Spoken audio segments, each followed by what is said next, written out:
अगला है कि जब कर्ण ब्राह्मण का वेश बनाकर परशुराम जी के पास गया था तो परशुराम जी ने भगवान होकर भी उसे क्यों नहीं पहचाना। बहुत अच्छा प्रश्न आपका।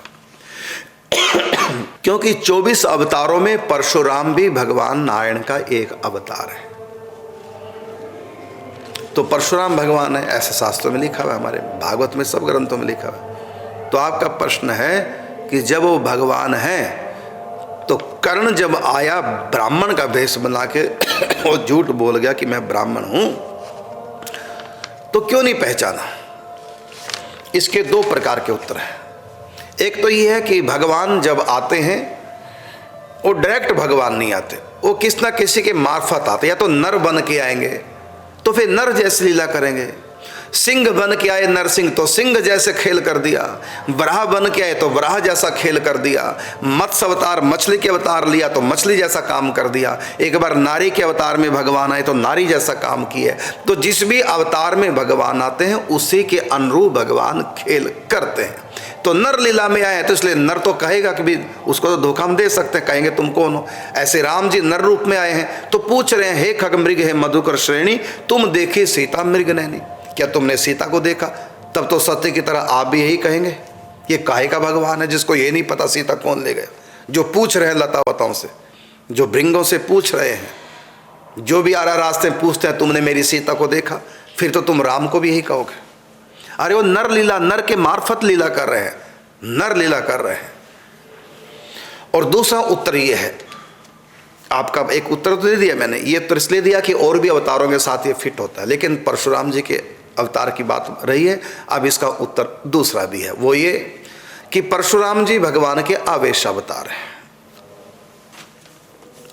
और ये आवेश अवतार माने आवेश आना भगवान का। तो परशुराम जी ब्राह्मण हैं, उनमें भगवान का अवतार आ गया, हो गया, उनके अंदर भगवान का अवतार हुआ।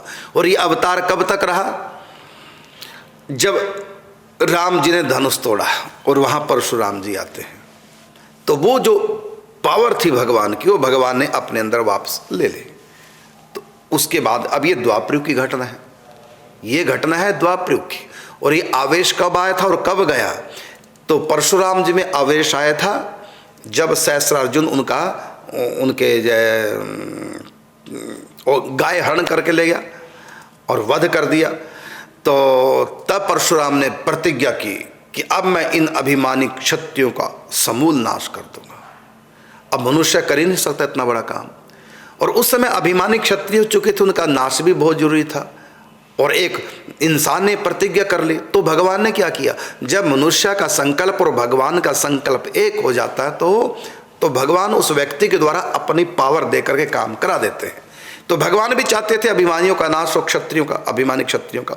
और इधर परशुराम ने प्रतिज्ञा कर ली, लेकिन परशुराम इतनी पावर नहीं थी। तो क्या किया, स्वयं भगवान उनके अंदर प्रवेश कर गए, परशुराम जी के अंदर, और क्षत्रिय विहीन कर दिया पृथ्वी को। अभिमानी क्षत्रिय, सब क्षत्रिय केवल जो अभिमानी थे, तो अभिमानी क्षत्रिय विहीन धरती को कर दिया। तो ये किसने किया, ये भगवान ने किया। इसलिए परशुराम जी भगवान के अवतार मानेंगे। और ये अवतार उनमें कब तक रहा, जब राम अवतार होता है तो वो आवेश राम जी वापिस खींच लेते अपने अंदर। तो जब उसके बाद फिर मनुष्य बन गए, उससे पहले भी वो साधारण मनुष्य था, उसके बाद भी साधारण मनुष्य, बीच में वो भगवान के अवतार कहलाए। इसलिए परशुराम 24 अवतारों में एक अवतार, इसको बोलते हैं आवेश अवतार, आवेश होना। और उनके माध्यम से भगवान ने कुछ काम किए थे, करने थे, अभिमानी क्षत्रिय को नाश हो भगवान ने किया। तो अब तो ये साधारण मनुष्य हो गए। तो जब ब्राह्मण के भेष में करना ही, ये द्वापरयुग की घटना है, और वो थी त्रेता युग की घटना। तो त्रेता युग में वो भगवान थे साक्षात, उनके भीतर भगवान का आवेश था। और जब राम जी ने धनुष तोड़ा, उसके बाद जब परशुराम जी आए तो आवेश समाप्त हो गया। अब वो साधारण मनुष्य। अब वर्तमान में जब गए परशुराम जी के पास ब्राह्मण बन के कर्ण, तो नहीं पहचान पाए क्योंकि मनुष्य थे, नहीं पहचाना। और जब पहचान गए तब श्राप दिया कि झूठ बोला तुमने गुरु से, गुरु से जो कपट करते हैं विद्या उनके समय पे काम नहीं आती। जाओ, तुमने जो मुझसे विद्या सीखी है तो मृत्यु के समय तुम उसको भूल जाओगे। और भूल गए, काम नहीं आई।